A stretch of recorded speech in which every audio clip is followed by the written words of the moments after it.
Hi, well today I'm actually standing inside one of our negotiators' offices. As you can see, we have three separate stations set up. We have a station set up for a negotiator there, we have a station set up here, and we got a station set up there in a corner. And as most of you know, what our negotiators do is they negotiate deals. On an average day, our office gets anywhere from 500 to 1,000 sellers calling us, looking to sell their properties to us. And that's just right here in Atlanta, Georgia market.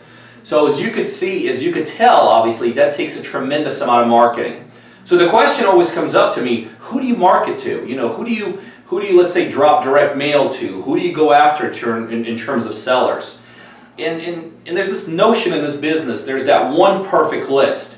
You know, people used to go after non-owner occupieds. People would go after bankruptcies. People would go after divorces. People would go after death. You know, people that have died.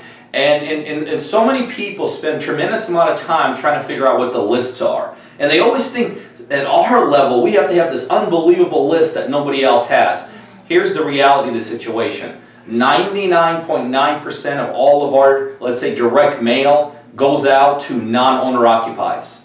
And we don't niche it anything beyond that. Strictly non-owner occupieds. As long as the owner doesn't reside in that property, whether that owner lives across the street or whether that owner lives across the world, that's who we go after.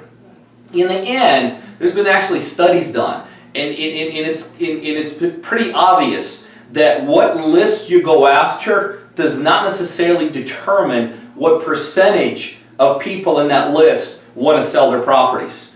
So in reality, go after the easiest ones that are out there. And I can tell you there's nothing easier to get than non-owner occupieds. See, the other reason I always can tell people to go after non-owner occupieds, if you niche yourself too little, then you have a much smaller playing field of potential sellers to go after. Like, let's say you only go after people that have been evicted out of their properties, and you go after those landlords.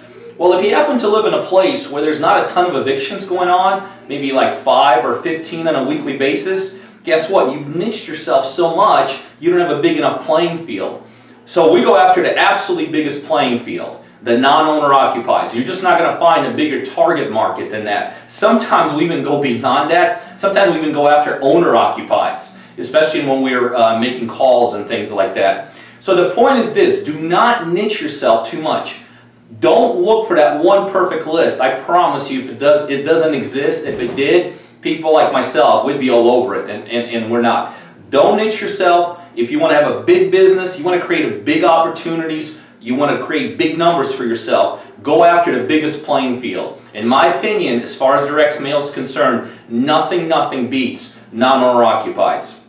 I hope that helps. You guys know what we do here. We do deals and we show other people how to do deals. So if you're interested in learning more about our one-on-one mentoring program, whether you want to build a business this size, that's doing upwards of about 10 deals a week sometimes, or if you just want to do a couple deals here and there, we could help you. By now, you should see my email scrolling across the screen. Send me an email and tell me how we could help you grow your real estate investing business. The second thing we do here is we wholesale properties in a Georgia market. So whether you're a buyer yourself or you know other buyers, and maybe you're a wholesaler that has access to other buyers, we'll always take care of you and we want to know about you. So again, send an email right to my email. Just simply tell me, add me to our buyers list, and we're going to get you some terrific equity and ROI deals on a daily basis.